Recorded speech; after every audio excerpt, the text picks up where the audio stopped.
Your thoughts on the fact that your sister, your half-sister, has just lost her $100 million Netflix contract. What do you think? Well, I think it was inevitable, and I've seen this coming for a long time based on the very few times that I actually watched 5 minutes of 1 or 2 or 3 or 4 episodes, and it just struck me as like completely empty, completely fake, and I knew it was only a matter of time before this would happen. And come to you in a second, Lady C. Tom, what do you think financially for Harry and Meghan? As I just said, I think everybody knows they're at best low-level millionaires because he's inherited a few bucks from his family. But they've been living life like high-flying billionaires. You know, they've got this massive mansion in Montecito. They go everywhere by private jet. They kind of needed this Netflix money. Now that they're not going to have it anymore, that's going to pose some serious financial problems for them, isn't it?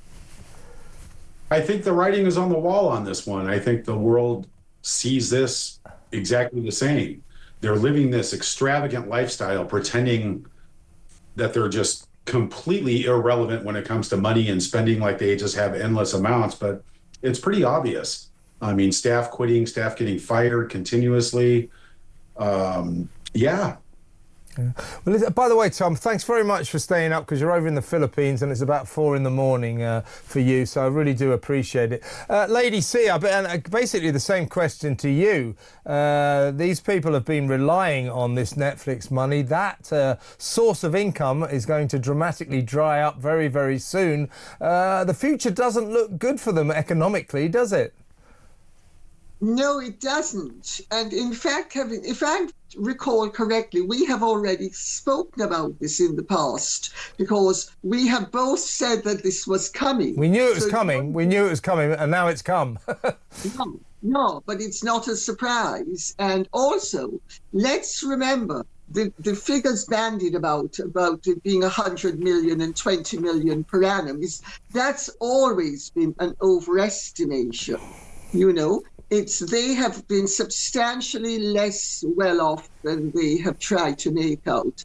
They were busy bigging themselves up in the hope that if they said they were worth X plus Y, Z would pitch in and offer them something commensurate. And of course, they haven't delivered the goods.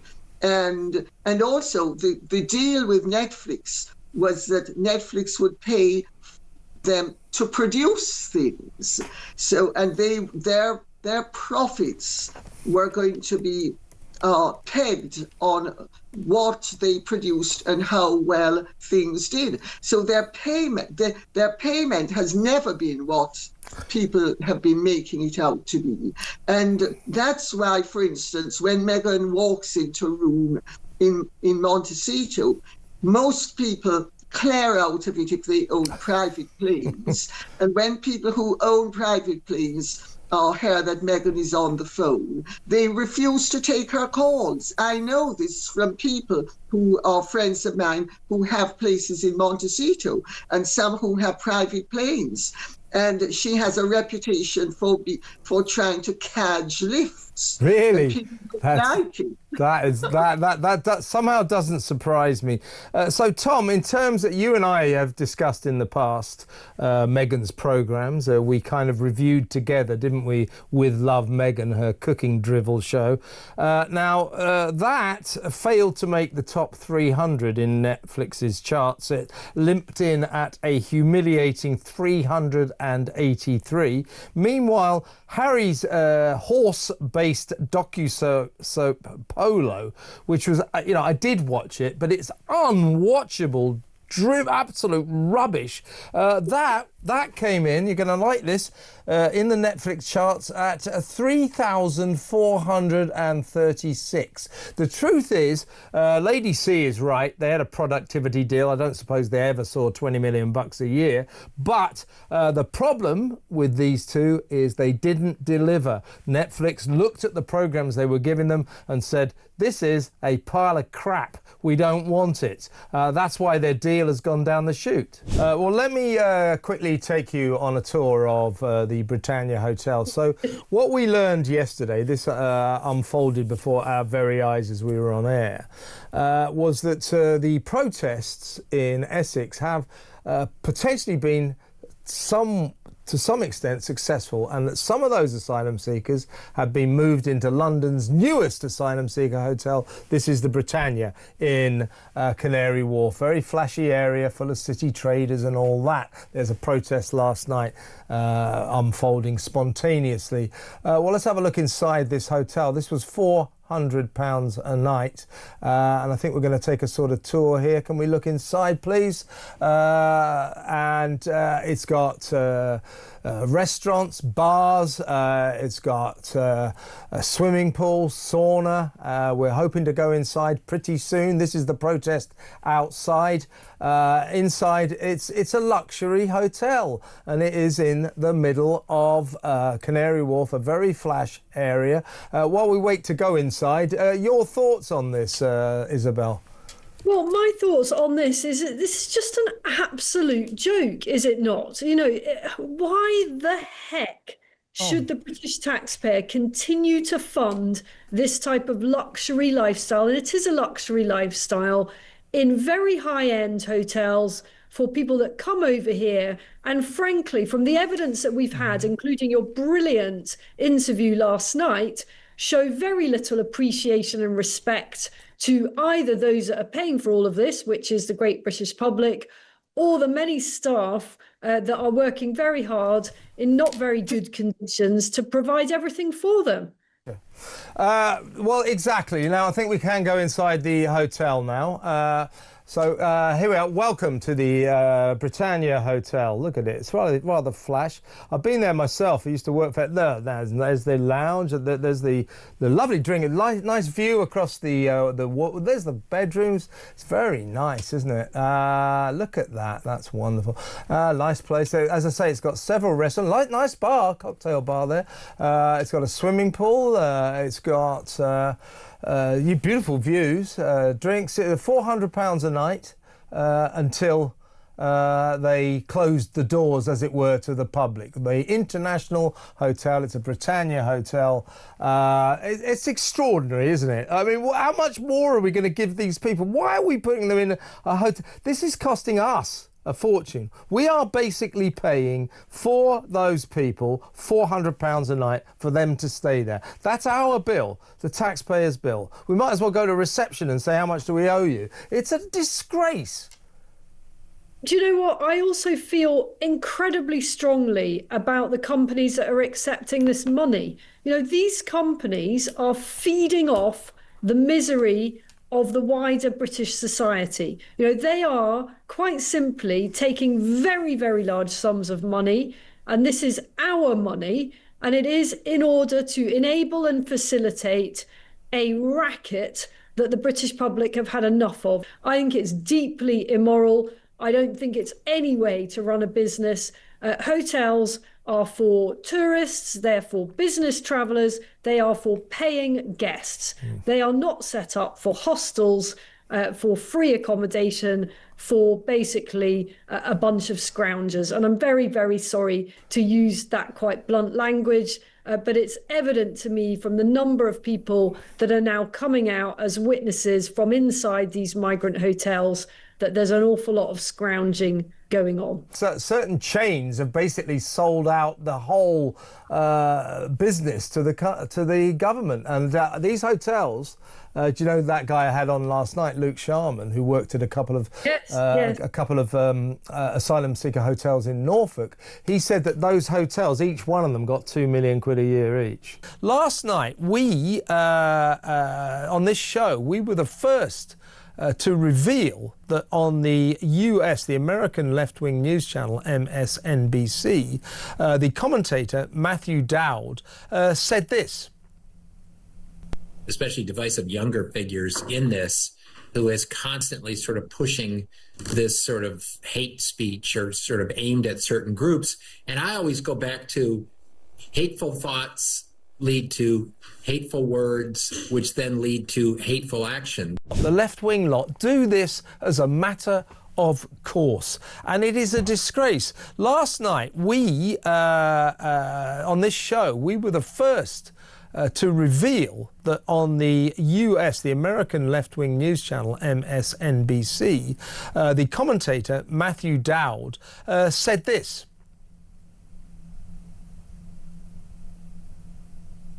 Especially divisive younger figures in this, who is constantly sort of pushing this sort of hate speech or sort of aimed at certain groups. And I always go back to hateful thoughts lead to hateful words, which then lead to hateful action. Yeah, so what he's saying is that Charlie Kirk, because he's right-wing, right of centre, by the way, he's not an extremist. He's a traditional Republican who believes in family values, and he's a devout Christian. He is not far right. But Matthew Dowd, symptomatic of so many people on the left, because Charlie was right-wing, starts saying, oh, he's talked about him spewing awful words and awful thoughts. He had it coming. That's essentially what he said. Well, here's to MSNBC. You won't hear me say that often, but today they have fired him. Meanwhile, Philip, of course, yesterday, before the tragedy, in fairness, at the TUC conference in Brighton, that old veteran Labour MP, John McDonnell, former Shadow Chancellor of the Exchequer, very left-wing, of course, he effectively compared, well, he didn't effectively, as a matter of fact, he compared Reform UK to the Nazis and effectively declared Nigel Farage to be the new Adolf Hitler. We've been calling for him to apologise today. No word, of course. But this is the rhetoric. It's arguable that this kind of careless rhetoric, it's childish, it's juvenile. Of course Reform UK aren't the new Nazis. Of course Nigel Farage isn't the new Adolf Hitler. It's childish, it's juvenile, but we're finding out more and more it's also dangerous.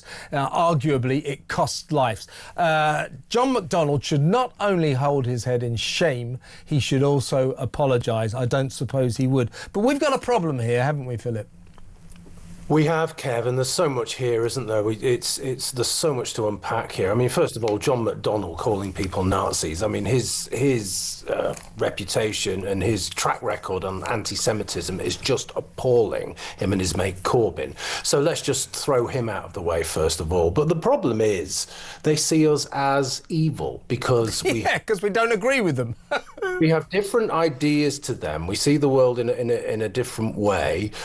They see us as evil. Now, don't forget, they are part of this, punch a Nazi kind of slogan that they used to use. So what they are doing and what he is doing there in an implicit encoded way is saying violence is okay towards these people. These people are subhuman. These people, you can just do anything you want to them. What we want to do is get rid of them. It's okay for these people to be slaughtered, to be butchered in front of their wives and children because they are evil. They are appalling. They are like Hitler. They are Nazis. So once you've got those kind of comparisons, you're actually beyond discussion. You're beyond the to and fro of I think this and you think that, and okay, well, let's come to some kind of compromise, or we'll just have to agree to differ.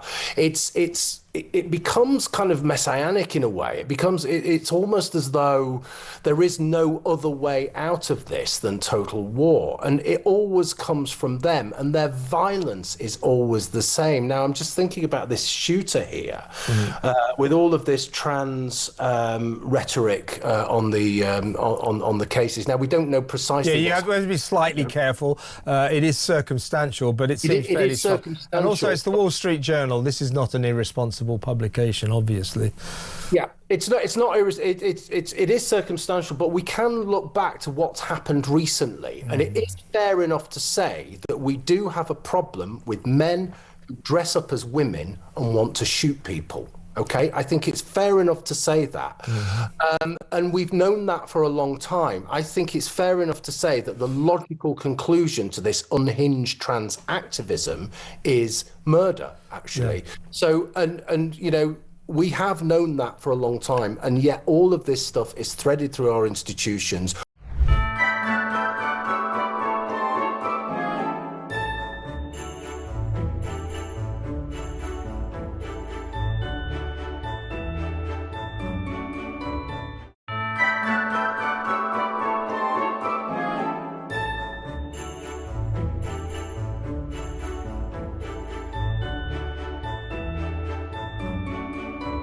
Actually, you have risen a very, very interesting topic, very serious topic, that there are increasing reports and indications that going forward, Prince William, as he kind of edges towards being the king, the future, he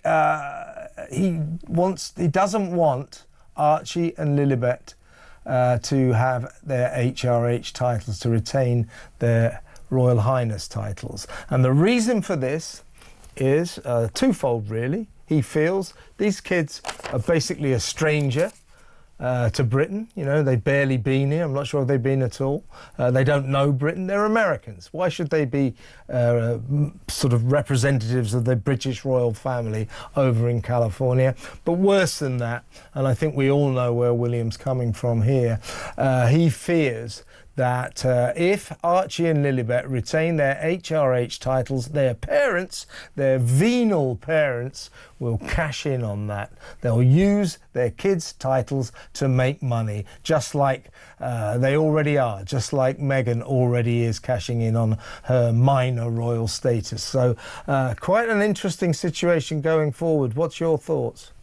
Yeah, so Richard Eden put together a great timeline on the Daily Mail about this, because I think that we forget that Harry and Meghan specifically told media at the time of Archie's birth that they didn't want to give him a title. They didn't want him to have any of the pomp, because they wanted him to live a life as normal as possible. So that the timeline is important, because Archie's born, he's offered a title by the palace.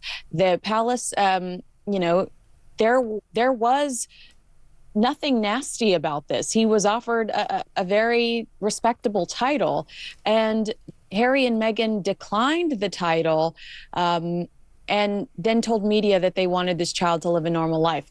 Cut to Oprah Winfrey interview where Meghan sits down and accuses the palace of not giving her son, Lily hasn't been born yet, but not giving her son a title because of his skin color. That was so damaging for the royal family at the time. Of course, you have people like Tom Bower, and of course you have some well-respected historians say, wait, stop. It's actually, he will get the specific title she's asking for, Prince, when King Charles takes the throne. But by that time, the damage had been done. And this was all to cater to the American audience. So we forget this story. We let it go. King Charles becomes king. The children become prince and princess, allegedly, as much as they can be as Americans. The royal family even adds that to the website, those titles to the website. But then Jamie Kern Lima posts a picture of a gift basket that's been sent to her by Meghan Markle that features the HRH title. And we all start asking ourselves, wait, wasn't the one of the main sticking points from the Sandringham Agreement was that they could technically keep their titles, but they were not allowed to utilize them. And that's just because they didn't want the hurtfulness, similar to when Diana lost her HRH title. They were trying to be gentle and kind when it came to Prince Harry. And so we're all starting to ask ourselves, wow, now it looks like she's taking advantage of this for commercial reasons, because even if it's a gift, she's promoting her loose fruit spread in that gift, okay?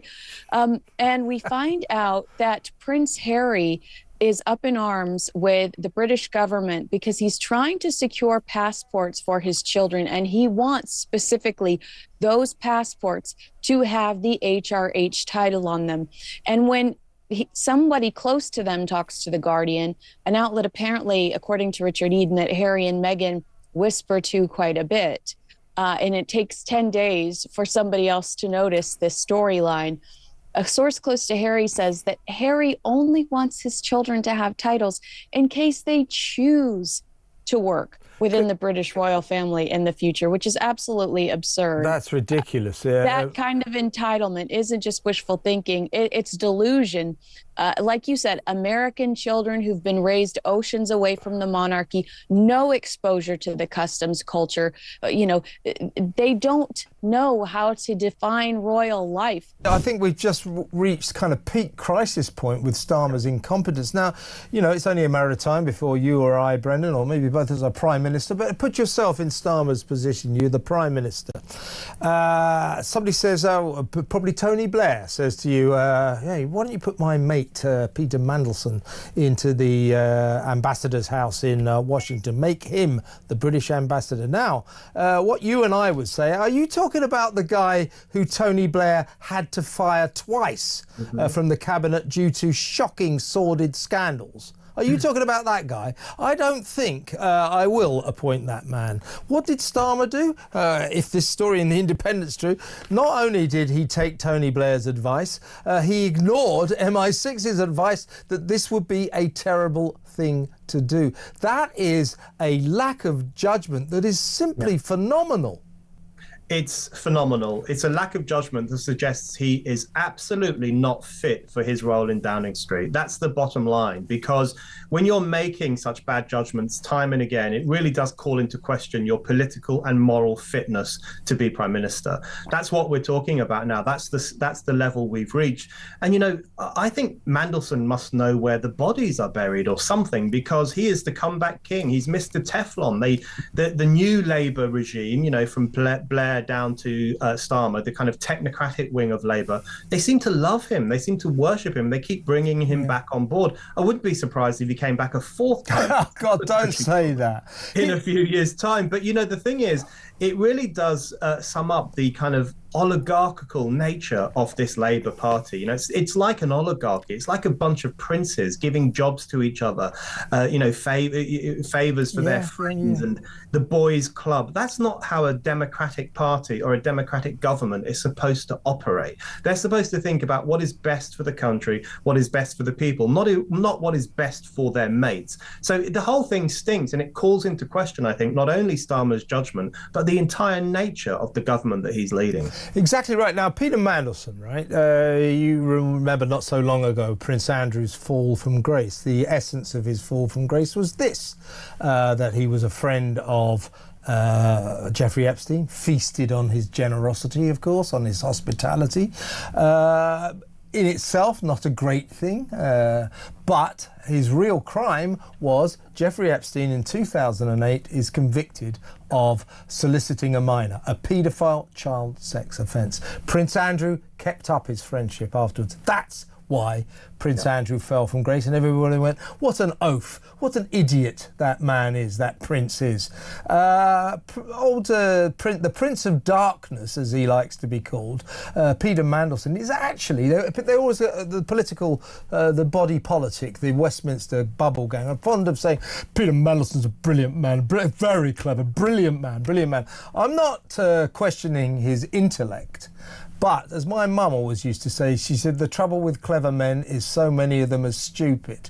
And Peter Mandelson is stupid. He's stupid. It is an idiotic thing to do for a senior political figure to be friends with, he always was a sucker for a rich man. Give that guy a nice flash place to stay in, give him a posh holiday, and he's in your pocket. But Peter Mandelson is bribable. That's the big problem. But again, he probably could have wormed his way out of this if he hadn't have kept up his friendship with Jeffrey Epstein after he was convicted of paedophilia. Not only did he keep up his friendship, he sent him notes saying, I'm so sorry, we still love you.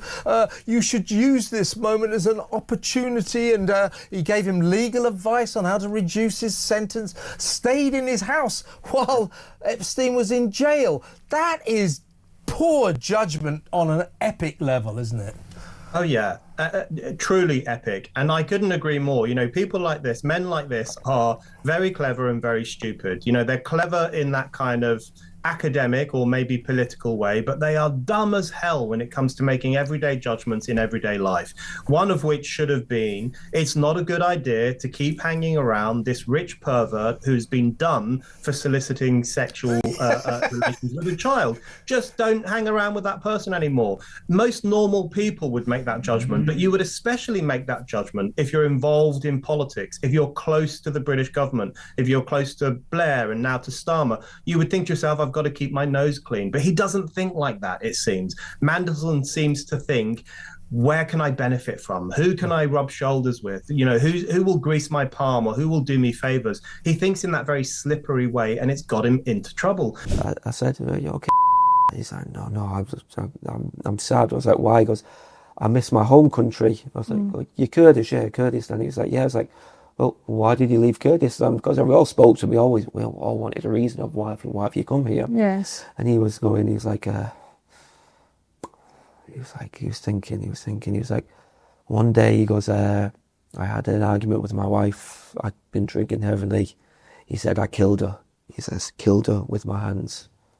And he goes, and then I didn't want to get caught, so I had to leave the country, and I'm here. Well, let's bring Isabel back in, because I think she should hear the Home Office response here. Now, we put in, obviously, it's very serious claims and allegations that Adam's been making there, particularly the one about the Kurdish guy who said, well, I killed my wife. Now, Adam did the responsible thing and went to the Serco bosses. Serco run the hotel and said, we might have a problem here. He says he's killed his wife. He says he was told, don't worry, he's just a crazy man. Well, you know, is he? Was he? And it begs the question, who are all these people we are letting in? We don't know anything about them. He's got a litany of stories here. You know, the Turkish guy who kept groping female staff and dealing drugs. The other one, the Mauritanian who vandalised his room to be moved. You know, the sort of violent and dangerous people that seem to be sometimes inhabiting these hotels. So the main important allegation was the murder confession. We went to the Home Office at 10 a.m. this morning, gave them all the information, including the guy's name, and they said they were on the case. This is their response. It is deep. This, by the way, this is the response that came from the Home Office 1 hour ago.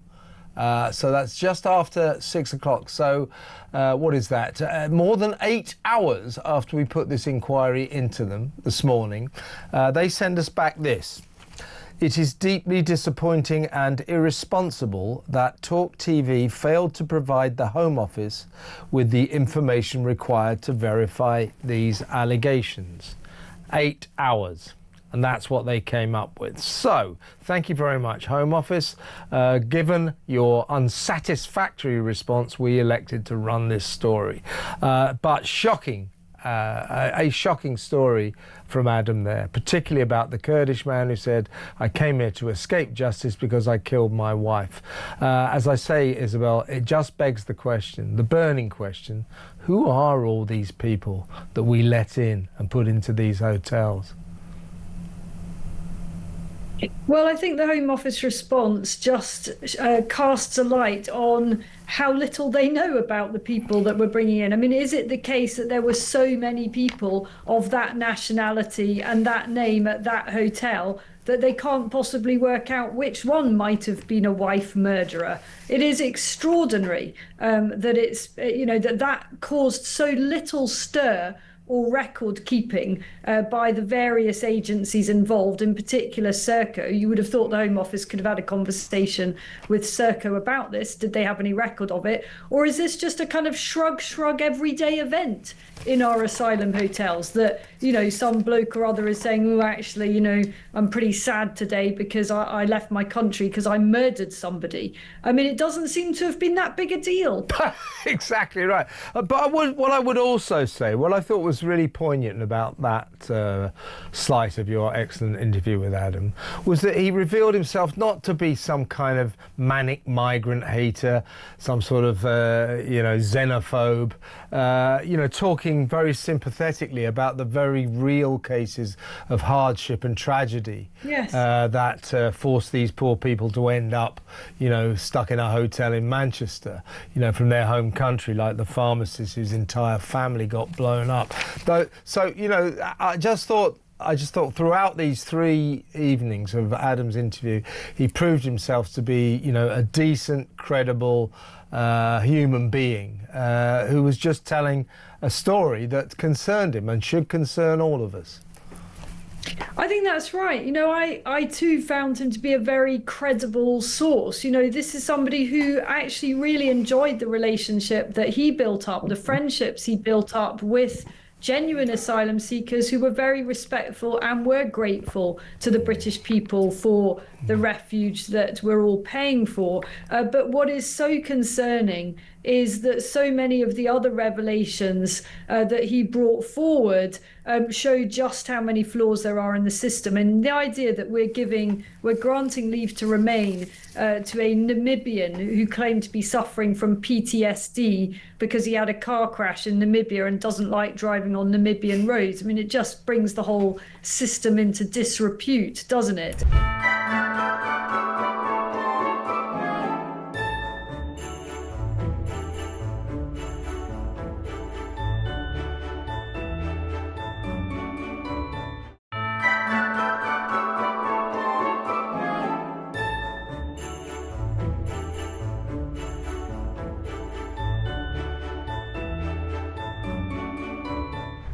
Yeah, but, they did a bad thing to us. I mean, I don't know, yeah, but no. But we want that land and we don't know, there's a lot of history and we've got, no. Those people, not even people, are they really? No. We're closed. Really? We're open! Apparently. Oh, look at these lovely prawny things. They're M&S Black Tiger Prawn Paella Bites. Just help yourself if you'd like to. That's it, you have. Marks and Spencer's didn't really get the memo on Dawn French, did they? I'm surprised that they've retained her services.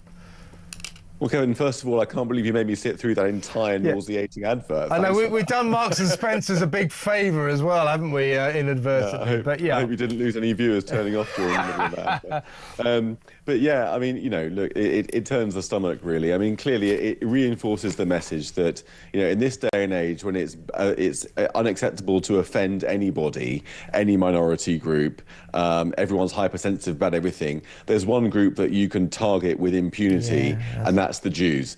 And I'm afraid that's the message that comes across. But, Dawn French, I mean, that video that you played of her minimising October the 7th, dismissing it, putting on that baby voice as if it was nothing more than a little bad thing that the Israelis are complaining about. I mean, that's just the most depraved video that I've seen in quite some time, and it's shocking in her total denseness, frankly. And one can't help but think that if Dawn French was around with her phone during World War II, she would have made a similar video saying, oh, Hitler, invaded Poland, got death camps, he's a tyrant, he wants to take over the world and invade Britain. No. Don't bomb Germany. Exactly right. That, frankly, there's only one message which needs to go to M&S from all right-thinking people, and that's M&S, no. Don't do it again. Pull the ad. No, it can't happen. How's it going with that important raid on the 76-year-old former copper? A lot of stuff here, Gov. Very Brexity. I mean, poor Julian Fawkes, for that is his name, he had the temerity to own 2 books by Douglas Murray. I mean, he should get life for that.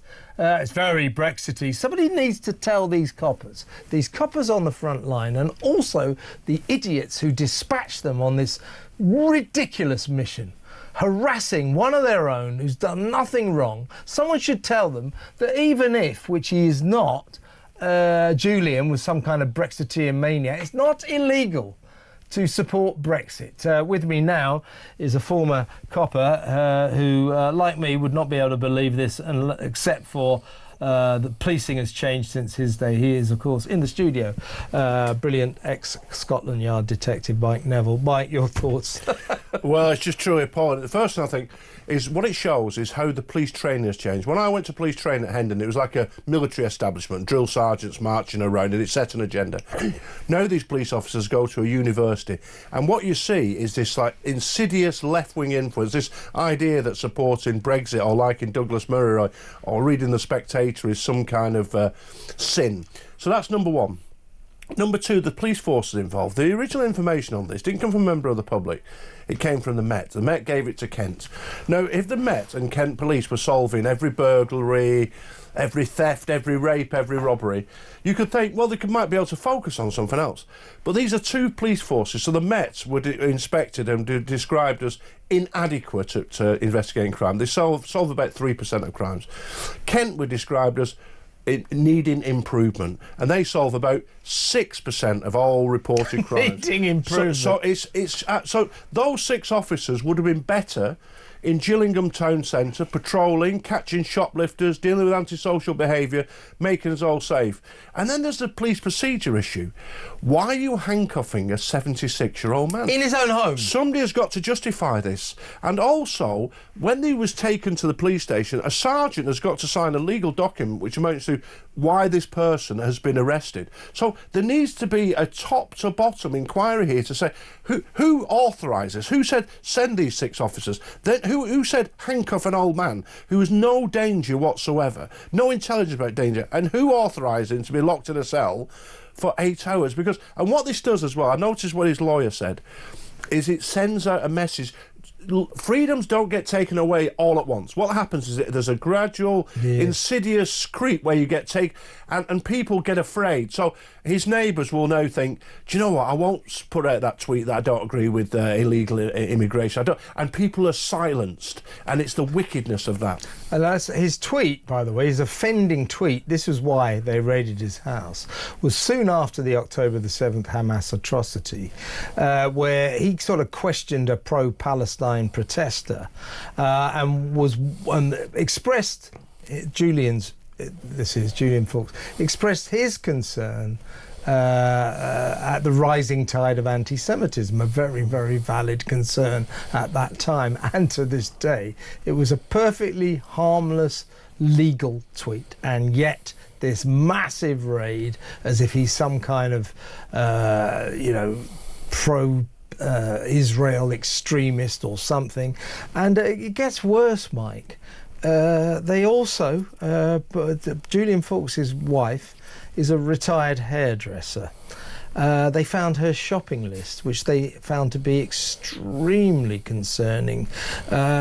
She was clearly a dangerous far-right terrorist, because in this shopping list was bleach, tin foil, and gloves. Surely not. Now, she's obviously dodgy. I mean, what's going through their heads? Well, it's perfectly nice couple. It's just, and also, what people will be thinking is, if somebody was tweeting pro-Palestinian things, would they receive the same treatment? And there's this real lack of trust in the police. So the trust and confidence in the police is at the floor. So the police are always telling us, we're doing all these things, and we're fiddling the figures and recruiting ethnic minorities, recruiting women, and doing all these things that no one in the public really cares about.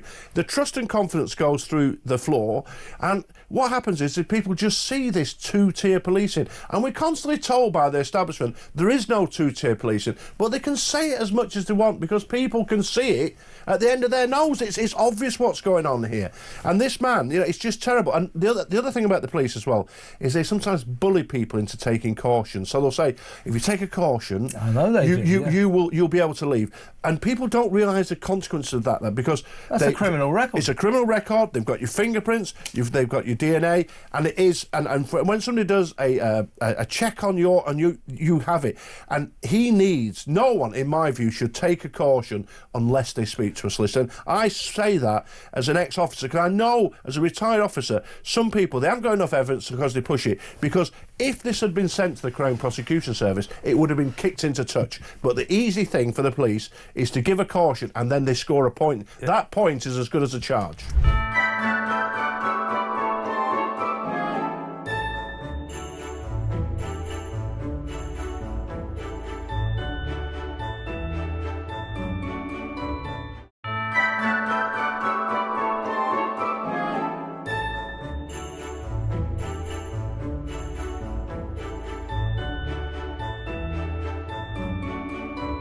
thoughts on this. The front page of The Sun, we showed it earlier. 2 pads, Andy. Outrageously, this man, this liar, and his lying wife, who basically clung on to a paedophile, didn't care he was a paedophile, but he had $1 billion. So that's why they clung on to him. They wanted his money. Fergie's said to have taken $2 million off Jeffrey Epstein over the years. I feel like you're forgetting the most important part. Apparently, they both have a foot fetish, which is something we I didn't want to go into those things. But yes, indeed. Virginia Griffey chronicling what Andrew did to her on 3 continents. He denies it. No one believes him. She said he had a foot fetish and was very aggressive sexually. But so the King's been trying to get them. Everybody wants them out of the Royal Lodge, this 30-room mansion in the shadow of Windsor Castle.